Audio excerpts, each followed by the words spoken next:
గుంటూరు జిల్లా ఆచార్య నాగార్జున యూనివర్సిటీలో శుక్రవారం శ్రీ బాలమోహన్ దాస్ ఆడిటోరియంలో ఓపెన్ మైండ్ వారు నిర్వహించిన ఆంధ్రప్రదేశ్లోని సంక్షేమం అభివృద్ధి అనే అంశంపై సదస్సు నిర్వహించారు. ఈ సదస్సులో doctor BR Ambedkar university vice chancellor professor N Venkatarao, Acharya Nagarjuna university vice chancellor professor Rajasekhar, మాజీ vice chancellor Jandhyala BG Tilak, senior జర్నలిస్టులు మరియు రాజకీయ విశ్లేషకుడు కేజీబీ తిలక్ మరియు ఓపెన్ మైండ్ అధ్యక్షులు డాక్టర్ ఎన్ రాజశేఖర్ పాల్గొన్నారు. ఆంధ్రప్రదేశ్ రాష్ట్రంలోని అధికార ప్రభుత్వం చేపడుతున్న సంక్షేమ పథకాలు, అభివృద్ధి వంటి అనేక అంశాలపై చర్చించారు. అనంతరం ప్రొఫెసర్ జంధ్యాల బీజీ తిలక్ మీడియాతో మాట్లాడారు. విద్యా సంస్కరణలు ఎలా జరుగుతున్నాయి, విద్యాభివృద్ధి ఎంతవరకు అయింది, మనకు తెలిసిన ఏంటంటే ఇప్పుడు విద్యాభివృద్ధి ఏ ఇండికేటర్స్ తీసుకున్నా రాష్ట్రంలో విద్యాభివృద్ధి త్వరితగతిన జరుగుతుంది. మిగతా దేశం కంటే మిగతా చాలా రాష్ట్రాల కంటే కూడాను విద్యా రంగంలో మన ఆంధ్రప్రదేశ్ స్టేట్ ముందంజలో ఉంది. ఒకటి. రెండు, ఆంధ్రప్రదేశ్లో స్పెషాలిటీ ఏంటంటే చాలా రకాల సంస్కరణలు తీసుకున్నారు, చాలా రకాల పథకాలు ప్రారంభించారు. దాంతో participation in schools, enrolment ratios పెరగటము, డ్రాప్ అవుట్ రేట్స్ తగ్గటము, అవి త్వరితగతిన జరిగే అవకాశం ఉన్నది.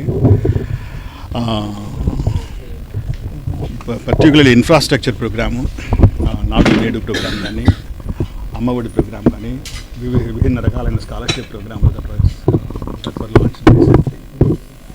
అన్నీ కొన్ని దాదాపు నూతనంగా చేసిన పథకాలు, ఆ పథకాల ప్రభావం చాలా ఉన్నట్టు కనిపిస్తుంది అప్పుడే. And I think in the long term there will be very good effect of the schemes on the development of the state's education system. And education అనేది is both a welfare activity and a development activity. So whatever we spend on education is really very good for the country as a whole, for the state as a whole, for the country as a whole. This is both a welfare expenditure, this is both a development expenditure, and that is very important to recognize that. Sir, గతంలో విద్యా విధానానికి ఇప్పుడు విద్యా విధానానికి మార్పులు చాలా అవుతున్నాయి. ఒకటి చెప్పాను కదా, ఎన్రోల్మెంట్ రేషియోస్ పెరిగాయి, డ్రాప్ అవుట్ రేట్స్ తగ్గాయి, ఇన్స్టిట్యూషన్, స్కూల్స్, కాలేజెస్, యూనివర్సిటీస్ నంబర్లు పెరుగుతున్నాయి. ఒకటి. రెండు, కొత్త రకమైన సంస్కరణలు తీసుకున్నారు.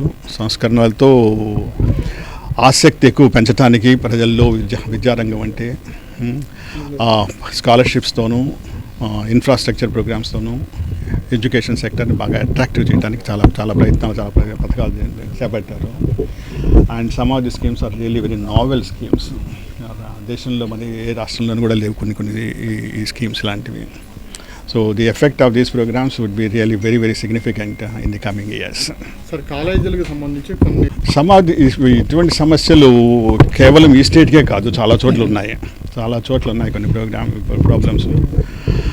కొన్ని ఇనిషియేటివ్స్ తీసుకుంటున్నారు. UGC has taken some initiatives, కొన్ని పద్ధతులు ఉన్నాయి, కొన్ని and they are being slowly adjust everywhere. ఎలాంటి యాక్షన్ తీసుకోవాలనేది ఇంకా ఆలోచన చేయాల్సినవి. But I think there are several committees that are also working on this. UGC scheme is particularly anti-sexual harassment programs. Rules and regulations are being formulated. Colleges and universities have their own committees also, and they are taking the action in that. We'll see the effects of it. We have to still see the effects of it, what will happen in the future. But I think the intention of the government is to cater to the interests of the people. ఇప్పుడు ఆంధ్రప్రదేశ్లోనే కాదు, చాలా రాష్ట్రాల్లో English వ్యతిరేకమైన పద్ధతిలో తీసుకుని progressive states, starting with BJP, Bihar state, Lalu Prasad Yadav లాంటి వాళ్ళు కూడాను ఇంగ్లీష్ చాలా తీవ్రంగా వ్యతిరేకించి వాళ్ళు కూడా స్కూల్స్ మరి ఇంగ్లీష్ మీడియం స్కూల్స్ పెట్టారు. సో వ్యతిరేక చాలా చోట్ల ఉన్నది. So as I said, we have to still see the effects in the years to come. భాష నేర్చుకోవటం వేరు, మీడియం వేరు.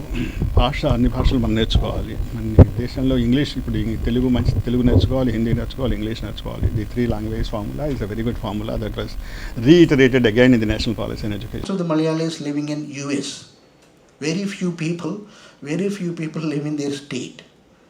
Their internal lives are completely developed, but the external development, as I'm talking about roads, the external space, the bus stands, or the bus depots, the transportation facilities, they are somewhere behind what we have in our state. But when it comes to the internal development of the lives of the people, we are 50 years, behind the state of Kerala. As far as the personal living conditions of Malayalis, they are 50 years ahead of any other state in India. It is just because of their consciousness, it is just because of the literacy, it is just because that they understand that providing welfare schemes is the primary responsibility of the government. The roads will come in the process of evolution, you will have multiplexes, you have multi-screens, you have shopping malls. That evolution cannot be stopped. Okay. There's the process of the evolution which has hit the whole globe, which has hit all the nations. You have multiplexes, even in the remote places. You have, palatial buildings and then, glass palaces, even in the remote places. And you have the people sipping Coca-Cola, even in the remote villages. Okay. Let me start with one view which is very well explained by the previous speakers, that welfare and development are not two antagonist terms. The classification is a false dichotomy that we are making it. In fact, almost every welfare activity leads to development if they are properly planned and properly conceived. And every development activity leads to welfare. In fact, if there is some development activity which will not improve the welfare of the people, then the problem is with the development program or with the understanding of the development that we have, but not with the concept of development. They are, I don't say they are related, in fact they are the same. Welfare and development, people's welfare is an important one. Only for practical purposes, sometimes we forget the distinction between welfare, we forget the synonymity between the two and make them as two separate categories.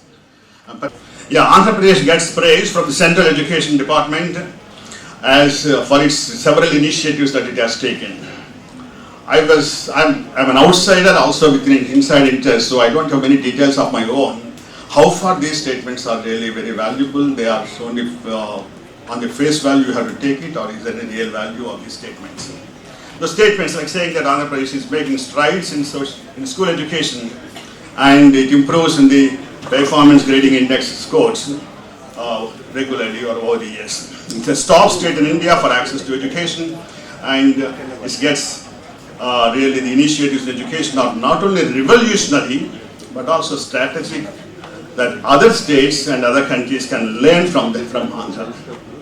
I think that's a very important statement that was made by the Nobel laureate, 2019 Nobel laureate, who visited some of the schools in the state.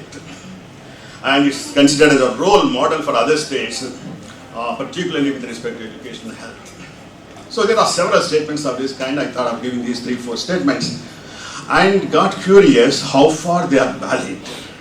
As I said, are there really statements to be taken on the face value, or is there any real meaning about it?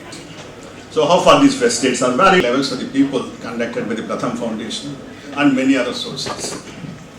Many other reasonably authentic sources that we have. And I also would like to look at particularly three important issues in education. Education is a vast area, you can see lots of issues. And the three most important issues are access to education. How is the participation of the children in the schools is happening, in schools, colleges and universities is happening, and how it is equitable in terms of reducing inequalities between different sections of the society by caste, by religion, etc., by economic categories, and how the quality of education is getting improved.